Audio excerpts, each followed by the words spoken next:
Now for the second part of our investigation into domestic violence. Last night, we heard from Katie, who suffered years of horrific abuse at the hands of her partner. He was jailed, but it was a friend of Katie's who called in the police. Like many abuse victims, Katie herself feared they would not believe her. That was my fear, that the police would turn up, find me a hysterical wreck, find him, Mr. Blasé, sort of say, oh, this woman's clearly hysterical, the partner's nice and calm, nothing's going on. Well, the police often say they lack evidence to charge alleged abusers, leaving them free to return home and abuse again. But a new scheme is now being piloted by 3 police forces, which aims to break this cycle of domestic abuse. Our Home Affairs correspondent, Andy Davis, has been given exclusive access to one of these in Wiltshire and has this special report. So it's a domestic violence-related incident where a lady's telephones state that she's been harassed by her ex-partner now. Late evening in the centre of Swindon, and we're with a response unit from Wiltshire Police dealing with yet another domestic incident. A young woman has reported threats and assaults from an ex-partner, who the police believe may have access to guns. As the officer tells her, she needs to leave the flat immediately. Due to what you told us earlier, myself and my colleague, it's raised the stakes slightly, and we are very, very concerned at this time for your welfare. Each year, it's estimated there are 2 million victims of domestic abuse in England and Wales. And yet fewer than 5% of incidents recorded by police result in conviction. There's a severe lack of confidence in the criminal justice system's ability to protect these victims. The police know it, and in Wiltshire they're trying to address it through a new scheme. It remains a huge challenge for the police in this country to persuade many victims of domestic violence that their interventions can help, that they don't just risk further inflaming an already volatile situation with officers having to walk away due to lack of evidence. This new scheme being piloted here in Wiltshire is all about trying to make sure the police don't walk away. I know it's difficult, but if you can try and get your boyfriend just to stay as calm as possible. There is somebody en route. A big problem for the police when they do respond to domestics is getting enough evidence to charge offenders. Often victims are reluctant to give statements, and that critically can see suspects simply released to return to the scene of abuse within hours of being arrested. There is a serious gap, well, there has been, in our ability to protect victims of domestic abuse, certainly post-arrest. Historically, and as an investigator, we would arrest, and quite often we wouldn't have sufficient evidence to place a charge on the perpetrator. Our only option would be to release the perpetrator back into the community with no restraining or restrictions on their behaviour. That's really awful for all of us, and it is very difficult when you're an investigator and you have that horrible sixth sense that something awful might happen. Scum, this is DC blood. 3 forces are now piloting a new programme aimed at closing this dangerous gap. It's a simple concept. We have new powers, reads the poster to tell the perpetrator to go. Known as go orders in some countries, here they're called domestic violence protection orders, or DVPOs. What this order allows the police to do is place an immediate ban on a suspected abuser from going anywhere near his or her partner. It is an extremely powerful measure, and it requires a lower standard of proof than is needed for a criminal charge. The idea is to stop suspected abusers heading straight from the police station back to their partner's home. Controversially, even if it's their home too. We met one young woman from Swindon who endured 7 years of violence at the hands of her partner. On one occasion, she says, he hit her in the face so hard it broke her cheekbone. Did he know that he'd broken your cheekbone? Yeah. There was a big crack when he hit me, and it just instantly swelled up, and I couldn't see out my eye either. And the only thing he said next day was, "Does it hurt?" And that was it. Was it always with his fist that he hit you? Fist or elbow. Can you tell me how he would attack you with his elbow? I'd be sat next to him on the sofa and he'd just like hit backwards with his elbow.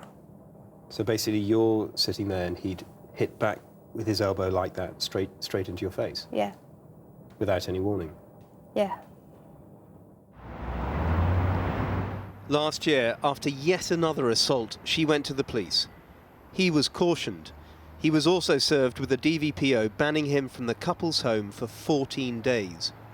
By day 13, Sophie had found a new home for her and her children and ended the relationship. What was it like sitting at home knowing that he couldn't come back into the house? It was lovely. It was a really good feeling. If there hadn't been an order in place and he'd been cautioned and come back to the house that night, what do you think would have happened? I'd have probably ended up in hospital because he was angry, and I'd probably still be there. Do you think you'd still be with him? Yeah, I'd still be stuck there. They've been piloting this scheme for just over a year in Wiltshire. 154 orders secured so far, 150 of them against men. At Swindon's Gable Cross police station, we join PC Nia Tregunna applying for one more. Come in. This time against a man arrested on suspicion of assaulting his teenage girlfriend. It was her mother who called 999 earlier in the day. The allegation from the complainant was that he came into the bedroom, he's lifted her up off the bed by the arm, pulled her up and yanked her and then thrown her back onto the bed. Right. DVPOs can be imposed without the alleged victim's consent. They can only be authorised by a senior officer and for just 48 hours initially. It's up to magistrates then to decide if the orders can be extended for the maximum 28 days. Don't come this way. Back in the custody suite, Nia gives the suspect an opportunity to give his side of the story. Come on in. How did the interview go? It's all right. It was a different side, different perspective to what's happened. He's got his version of events, so now we'll see what the evidence review officer says. He didn't deny it, he didn't admit it. He virtually saying he's 6 on one and half a dozen of the other. But he did admit to shrugging her off and pushing her back onto the bed, which is a common assault, but at the same time he says it was she that was assaulting him. Her word against his. But it's not the first time he's been arrested on suspicion of assaulting her.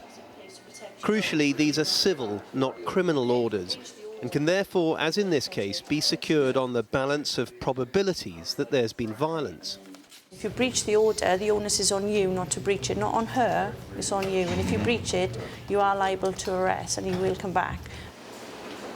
This suspect doesn't live with his partner, but he's handed an immediate ban from having any contact with her.